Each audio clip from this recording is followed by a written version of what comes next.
Welcome to The Spectrum That Connects Us. I'm Fallon. Hi, I'm Heather.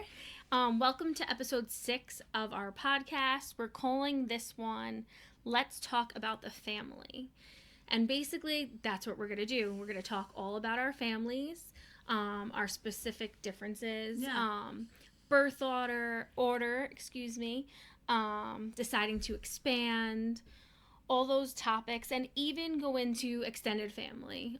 There's so much to delve into here. The family dynamic is really just totally altered once you have a child, period. Yeah. And then once you have a child that's autistic or special needs. We were saying what, next level? It defines your family. Yeah. It's next level. I was saying to Heather, when you have children, often your world, especially early on, revolves around your children. Yes. But when you have a child with special needs, the whole family's world revolves around that child. And then there's a lot of things that come to play with that. Guilt, I think, on the parents' part because of that. Absolutely. Which I think we're going to explore from 2 points of view, right? Having an older child and having a younger child. So we have different points of view on that, like she said. And then obviously we don't have the insight of a child's perspective, but I'm sure that, the siblings have their own. Yeah. And I think I don't, my daughter's 10, so she's old enough where she can start to share with me some of her thoughts on the experience. I mean, she's still very little. Yes. So I think with time and looking back, we'll be able to understand it more. But I mean, I think that I have some nuggets from her to share. But yes, I mean, it is hard to know a child's experience being a sibling to a child with special needs. So my experience, Nicholas was my firstborn. I've mentioned that before in previous podcasts. When he was 2, just after his second birthday, so he turns 2 at the end of August, and sometime in December and January following that, we received a diagnosis of autism for him. Prior to that, my husband and I decided to expand our family, but it wasn't as easy of a decision as I had thought that would be for me. I actually always envisioned having a pretty large family, for today's standards at least. I really thought maybe I'd have 3 or 4 children. I really wanted to be a mom. That was my real dream in life. Aspiration. Yeah. It really was. And I pictured that for myself. And my husband, I think men sort of think of things differently. I mean, I think some men think I'd like to have a big family and stuff, but my husband, he comes from a large family, so that's really all he knows. So we were kind of on the same page about that. Not that it was set in stone, but when we've discussed things when we were dating and stuff, we were cool with having a pretty big family. Right. And I was actually 34 when I got married, so I wasn't very young. Or very old. Or very old. In today's standards, I'd say it's in the middle. Kind of in the middle, exactly. But I was top of mind was having children and starting a family with us. And my husband was 40 when we got married, so definitely for him too. He felt the same way. And we were lucky enough to get pregnant right away. Actually, we conceived on our honeymoon, which was surprising to both of us. And then 9 months later, Nicholas came. And everything was different from that point on, Yeah. And so we realized, I've said before, pretty early on that he was different. And we had that discussion. We had that tough discussion probably right before he turned 2 or over that summer of do we want to expand our family? And it was a very emotional conversation between him and I. He was very sensitive to me about it. I was very emotional about it because I had a lot of fear about having a second child, and not only about possibly having another child with autism, but also I felt guilty dividing my attention from Nicholas too. But after really thinking about it, I wanted to have more than one child. I really did deep down inside, and so did my husband. And we really wanted Nick to have a sibling. Yes. So we did decide to like try, and we were fortunate again to conceive. So. And I love it because we met when you were super pregnant. Yeah. At a school orientation. Oh my God, right? yeah. I was like super pregnant, and Heather, she remembers me just as like the pregnant woman. Yeah, we took a tour, right? Actually, it wasn't an orientation; it was a school tour for our son's special education preschool. And I was like, I remembered her because she was like nervous and asked a really important question at the orientation that I was like, oh, that was helpful and insightful or whatever it was. But I remember like being like, she's nervous, that mom. Yeah. And I was just like the super pregnant mom on so the tour. Super pregnant mom and the really nervous mom. And you know, you're no longer super pregnant, but I am generally super nervous. So we conceived. That was, I think, November, and then we received his official diagnosis of autism like between December and January, right after that. So newly pregnant. Yes. So actually when we went in to meet with his neurologist, that's still like, you know, his doctor, he asked us about doing genetic testing, which we haven't done, and I've mentioned that, and may do down the line, but we just hadn't done at that point.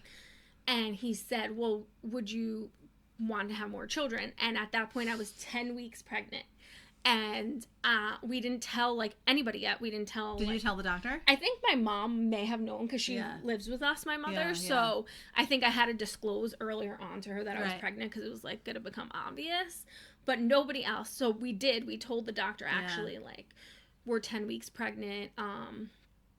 But we also explained to the doctor like we already were in the mind frame that Nicholas was most likely autistic. Right. And so we made this decision like knowing that, and he was very nice and congratulatory, like, you know, like, but it was funny that he's essentially a stranger. This was the first time we were meeting with this neurologist, and I'm telling him like I'm 10 weeks pregnant, and I haven't even told like my sister or my father or anybody yet, you know. So it wasn't the way I thought it would be, which is a lot of the things, and I feel like that's like going to be a theme throughout like this podcast, because things are not what you think they're going to be. It was a difficult decision to make, but ultimately I went with my heart, and we have another son, and he's still very little. He'll be 2 actually in like a week from today. Oh, the podcast baby. Yeah. And he seems to be developing typically, but you know, I know things always present themselves like differently with every child. So, which is so, and like autism aside, like that doesn't say like other things won't come for you know, for him down the road. Such a good mindset though that you're in. You know, like, so I just try to be like aware, but not like too. He's not under a microscope. Exactly. And somehow, I don't know how, I was able to enjoy like my pregnancy with him. And I was able like, and I still try to just like remind myself to like remain in the moment. Because what's going to happen is what's going to happen. And like, I have no control over that. That feels like growth though. Yeah, that feels like, you know, at a point that we're on in our journeys, our respective journeys, like that feels like a growth mindset. Yeah. And as someone who is in your life, and in your inner circle, but also outside, I mean, it really does feel like you're enjoying his babyhood so much. Like, you know. And it's emotional to see the way he develops for me. I sometimes am like, wow, the other moms at this must think I'm a weirdo, because like I go to like a tiny music class with him, and I'm like tearing up because he like follows the teacher's instructions, or like she says like clean up time, and he like is gathering the toys and cleaning them up for her without like me having to do it like with I don't even know like days and days and days with him. And like I appreciate it. So I have this like hindsight, I guess people would say, you know, but I'm like, oh, I'm that weird mom that's just like so emotional, but they don't know like my backstory of why like I'm floored by this. And it feels so happy for me because like I had a very expected and typical experience with my daughter. So like to see you have it with him feels happy for me. It's like a joy that is very palpable of yours, and then it lands on me. Like it feels healthy and good for me to watch you be that way with him. So it's not better, right? It's like a different joy. It's like a simpler joy. And then like when Nick does things that I don't expect him to do, like they're joy. like so amplified emotionally for me, because like I know how much effort goes behind those things for him. But I could really appreciate like just natural progression. Yeah. For like, I'm like, wow, like language. I never thought about language the way I think about language now until I had Nicholas, and then how it's like just coming from my, like he'll like I'll say something one time and he'll like know that word and repeat it. Yeah. Or you were even saying he's like putting little sentences together. Yeah. Like I'm like really like, whoa, like this is how it happens, but like why? You know what I mean? And I, you know, like that's just delving in. But you make me think I'm going to take a note of when you were saying like the different types of joy. Yeah. Because like my daughter will sometimes say, like, I'll have this like very huge response to like a bit of progress or like an accomplishment in our home, and Audrey's like, Mom, he could do X, Y, and Z, and you would do a backflip. And it is like I experience my joy, like, or I celebrate Pierce's progress in a different way, not better, just different. And like I think now that I have a 10-year-old, she's able to see that, so it's just an interesting, maybe I don't need to make a note because I just got it out there, but it is part of this experience with siblings. So that's my personal experience with at least expanding upon the family, like my nuclear family. I could delve more into like extended family topics and stuff like that, but that was at least my experience with choosing to extend my family. Now like there's a whole dynamic that's developing my house of like firstborn, secondborn, autism, you know, developing typically now. And it's funny to see like Nick do something and then like the next day his little brother, who's like 3 years younger than him, doing right it. There. He's right there, you know. Yeah.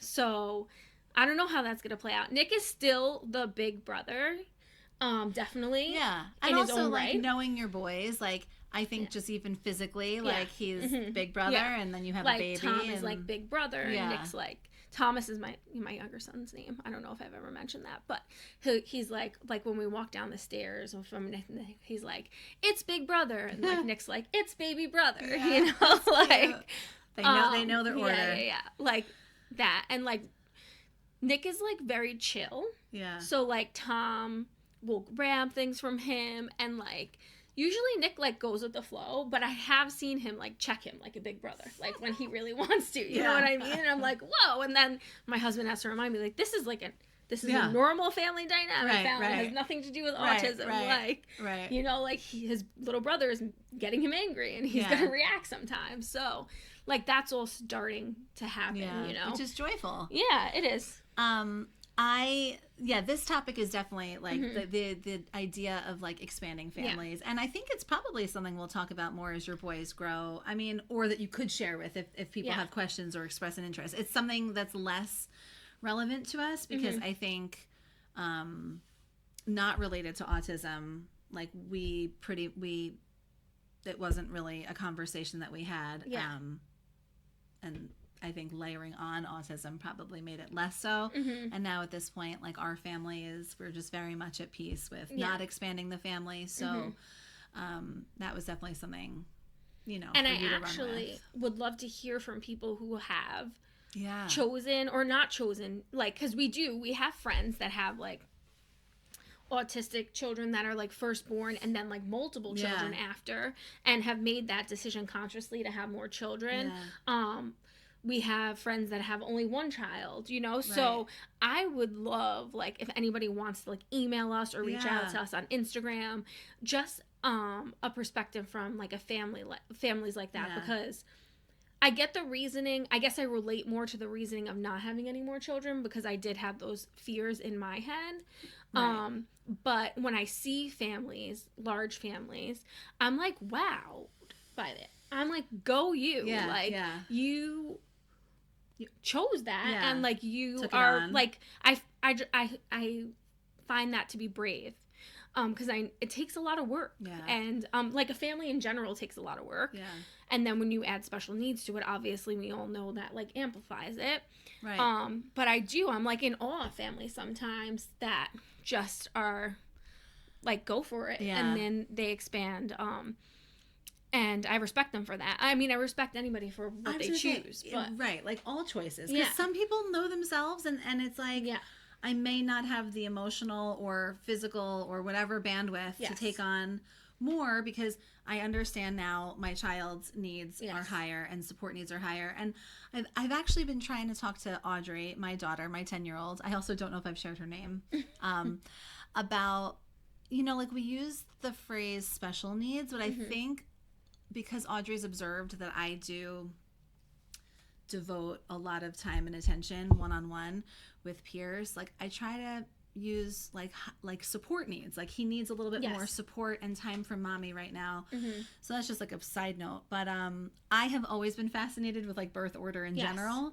And now I find the conversation even that much more interesting when you layer on a child, whether it is a firstborn or like whatever you just described. So it's like birth order on steroids is like it's a fun chat. It's obviously also like a really emotional chat for people who are still deciding and like going back and forth with that decision. So hopefully as our community builds, if the topic comes up again, which I assume it will, it's going to be fun to hear about other people and like people who are in different points.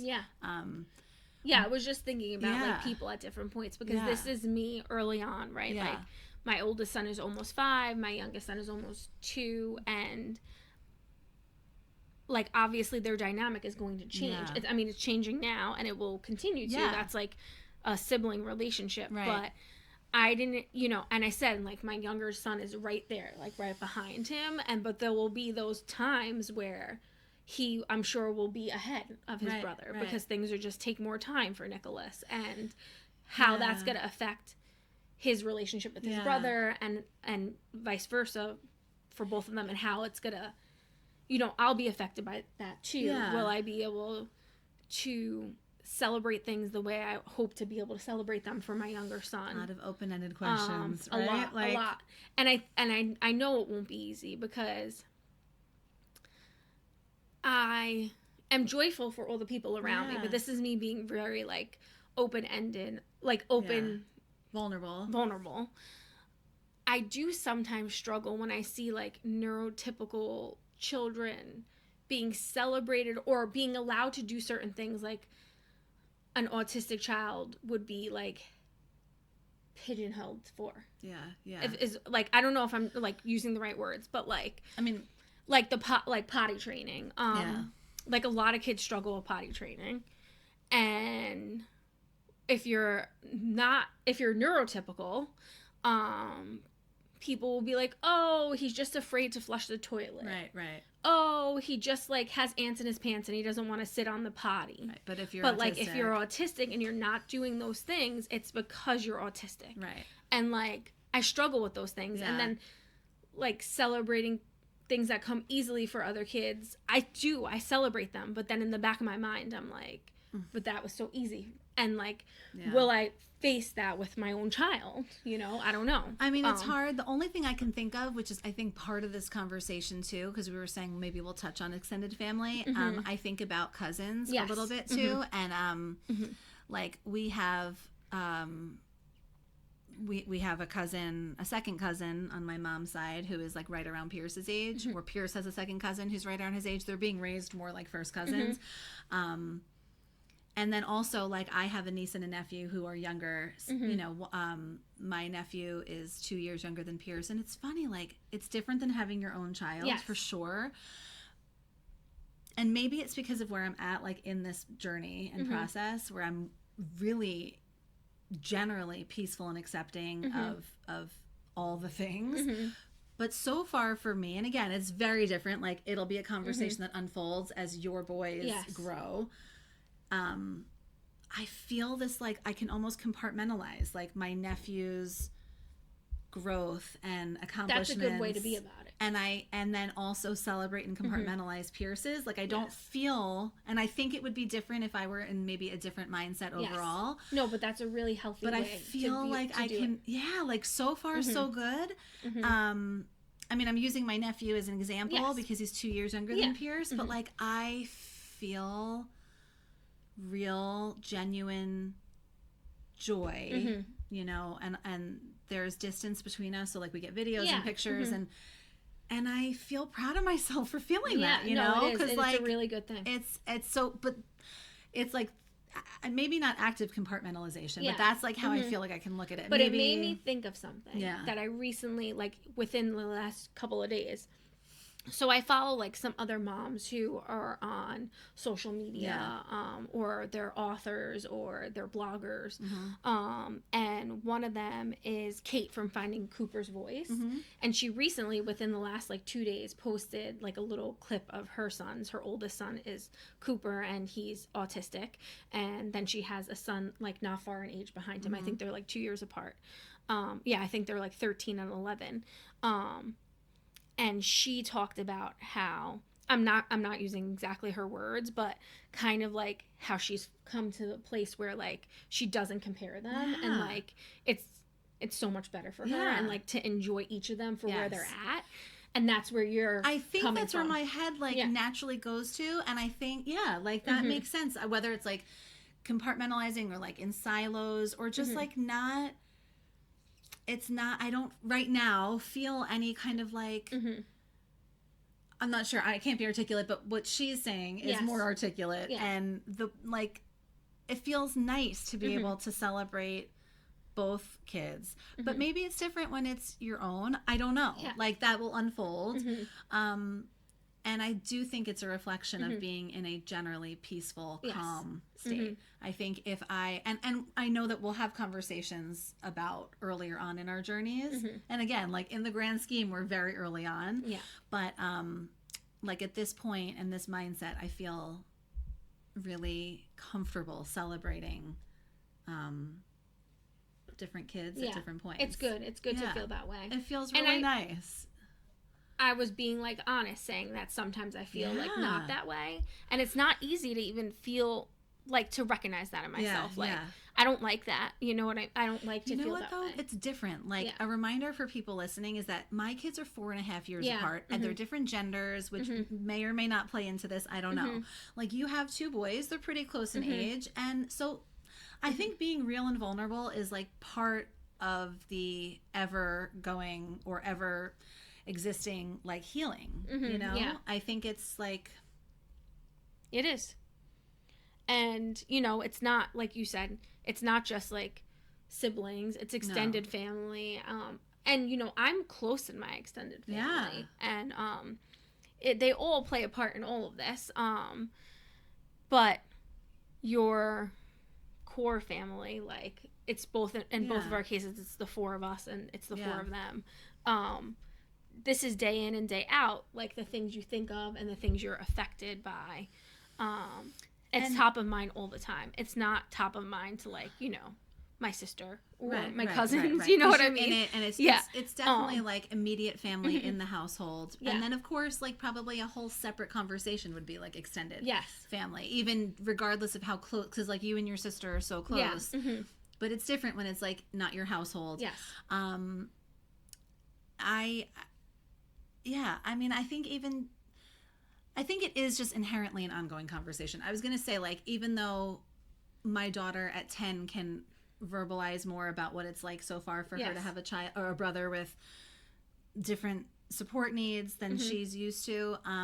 But like, she's going to continue to grow and become more articulate.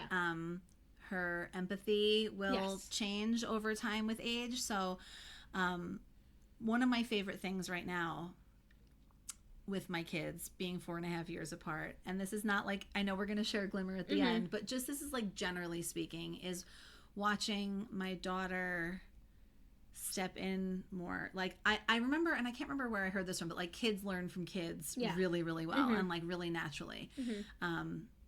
And I think it's like a combination of so many things, but like, because there's 4.5 years apart from them, she's at a point where she can kind of like step in and like help Pierce learn something or help him do something, and it's like such joy, you know. And when she was very little when he was born, and then there was, you know, the pandemic, and then she was still pretty little as we started to learn about Pierce's differences. So like now that she's growing, it's real pleasure to watch. They say, like I've seen this a bunch of times, that if you want to know how to treat a child with a disability or special needs, like watch how their sibling treats them, Yeah. and that's how you should be treating them.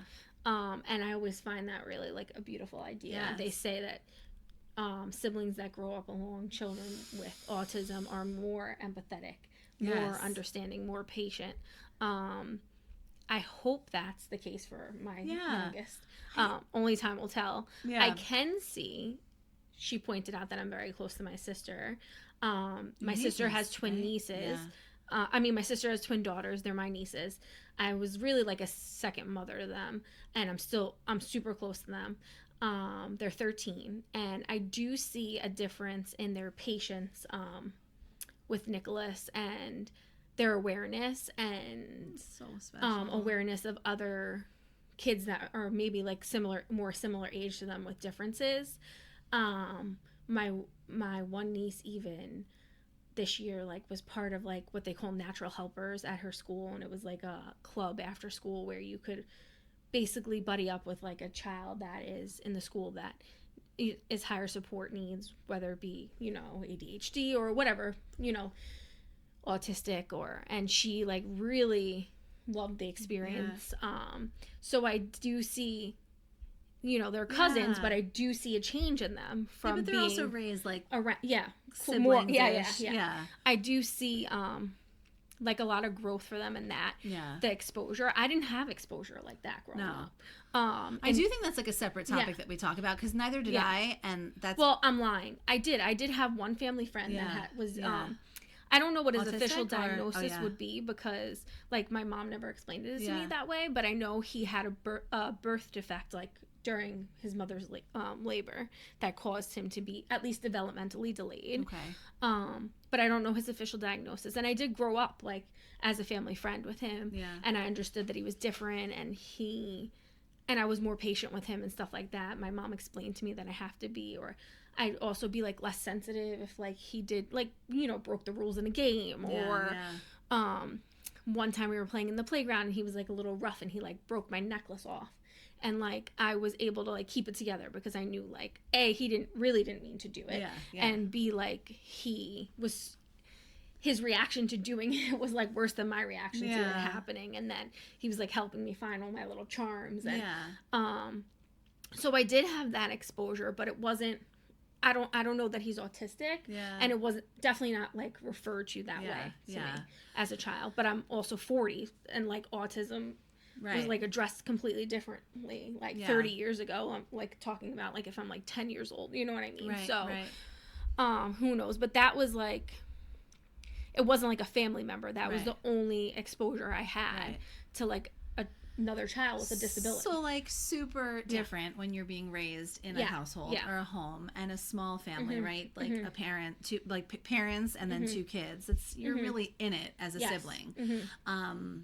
One of my favorite accounts on social media is Dr. Tay, who is a child psychologist and is really specialized in is she the one that her brother so like that's why I bring it up. She grew up with an autistic brother, and that's like her inspiration, and she's just like another trailblazer in this community, and I just don't think, I mean, it's clearly not a coincidence, but I think that think even just watching my daughter, hearing about your nieces, seeing an adult like this child psychologist, I think it is like, it shapes who you are. Like you were saying, it taps into empathy and patience. And so I think as we continue on with our discussions and hear from others, like as our kids grow, right? Like as your little baby grows into a toddler and more school age, and as my daughter, you know, becomes a teenager, it's a topic I think will be ongoing. Yes. And I think it's a topic, out of all the topics that we've discussed so far, it's really one that I would love to hear from others about, because like I really feel like my perspective is limited on this. Yeah. Well, you know what I mean? We have each other. And I find it really interesting to hear from other people, to read about other people, other types of families. Yeah. I mean, and not even like your typical like mother, father, children, like there's like adopted situations. There's so many different like families. Yeah, and it's really interesting to see how and why and people choose and how people handle, like, all of that's fascinating to me. I think a topic in and of itself could be how you divide your time, right? Like if you have more than one child, yes, or frankly, if you have one child with high support needs, how you divide your time to like care for yourself, or multiple children with high support needs. Right, and like caring for yourself is really important, and something oh that, my like, gosh, my eyes like just went huge because I feel like I'm still learning it, but 100%, it's super 100%. Amplified when you have a child with higher support needs, right? Like that's something maybe we'll talk about soon, because like even in the notes, like from when we were chatting before recording, you know, the amount of time that is required to focus on your child with more support needs, it's just this like ongoing thing. It's gonna change, but and it's not, and then you're just drained too. Right. So like you mentally focus all your energy on your children in general. Like raising children takes a lot of energy, and then like there's like the high support needs of your child, of your child with special needs, and then you're like just drained. Like you have no more energy by by 9 p.m. I just like all I want to do is think about nothing. Like I literally, I don't even want to put on a complex TV show. Like I just want to put on like Friends that I've watched every episode like 1,000 times, like a comfort show. And like not think and just veg, like, because I'm just most days. I mean, and it's not even. I'm not even saying my life is that difficult. It's just like you give a lot. It's not even just like the mental or emotional piece, because I feel like my brain is always on, right? Like you anticipate needs, and these are all separate conversations, but like part of it is like wanting to make sure that there's enough of you left over to give to your other child, and it's something I feel like I'm actively working on, and we will have to continue as our kids grow. So it will be very interesting to hear. Hopefully we can hear from people about different family structures and setups, and what this conversation is like for those setups. Okay, I feel like we're on Glimmer time. We're at Glimmer time. So why don't you go? So I'm going to actually like do 2 glimmers today.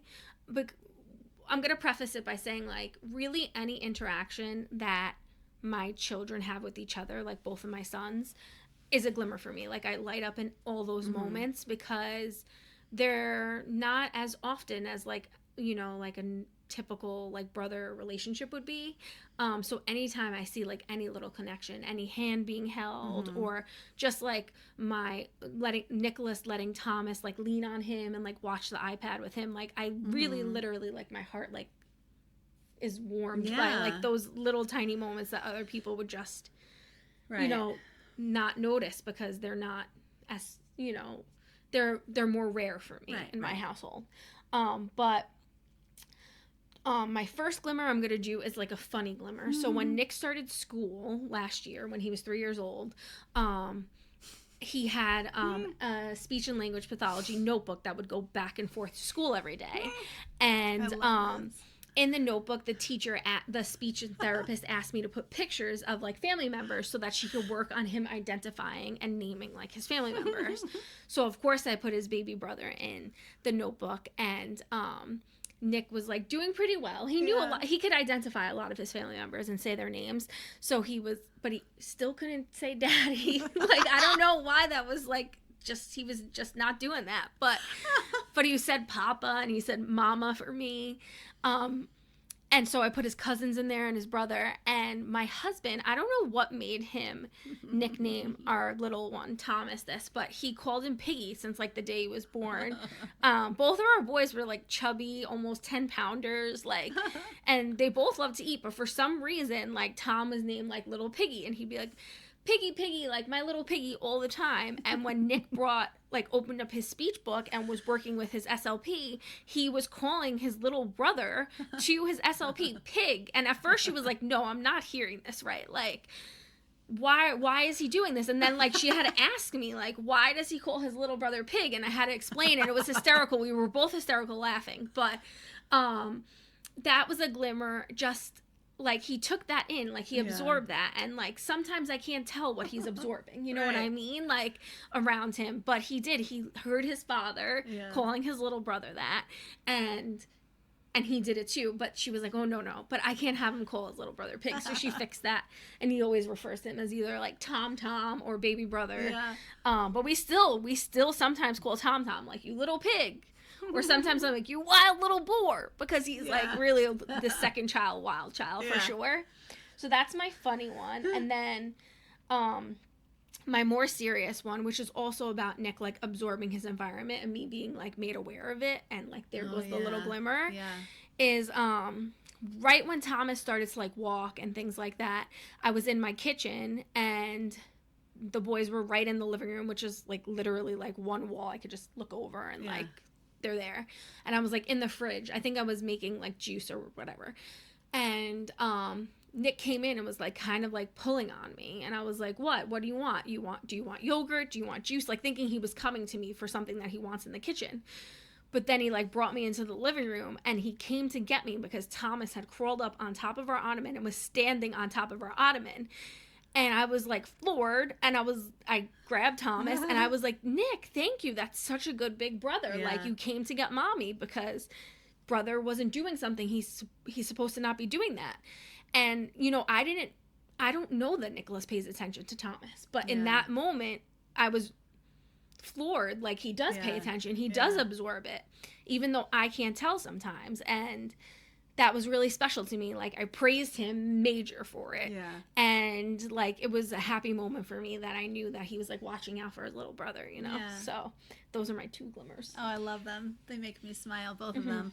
I'll preface, too, like, at this point, I've had, like, a summer of glimmers with the kids because there's been a lot, both of them have had a lot of growth. Like, Audrey is maturing, and in the sense where she wants to help her brother, and I mean, she's always been the best big sister, but I just think it's, like, coming more naturally, especially as Pierce progresses in certain things, and as he's got more spoken language, they've just been connecting in new ways. So it's been a really sparkly, glimmery summer for us. So it's hard to pick just one. And I was thinking, actually, that I would just say, like, for my glimmer of this topic would be when I look at Pierce and Audrey, and it looks like just these very simple pleasure, typical moments of interaction. Like, I think about Pierce holding her hand, running down to the beach, like, ahead of me. But then I was sort of thinking, and one thing kind of came to mind that was really specific, and it was, like, we don't go to McDonald's a lot. But we've gone a couple times, and it was both of the kids chanting for McDonald's when I was driving, and it made me, it just kind of came to mind, like, even how hearing voices, right, Pierce's little voice of saying McDonald's, and like, Audrey was like, you see, like, he wants it too, like, they were just kind of like a team. They ganged up on you. Yeah, they totally ganged up, so that was, and they did get McDonald's. We went through the drive-thru. It was like an experience, and it just felt so happy for me, like their little team up, gang up. That's really cute. Yeah. So, all right. Well, on that note, we hope you've enjoyed this conversation. And we do. We hope to hear from some people about their experiences with the family, and I'm sure we'll touch upon more of this down the road. But it was nice chatting. Thank you so much for taking the time. We'll see you soon. Bye. Bye.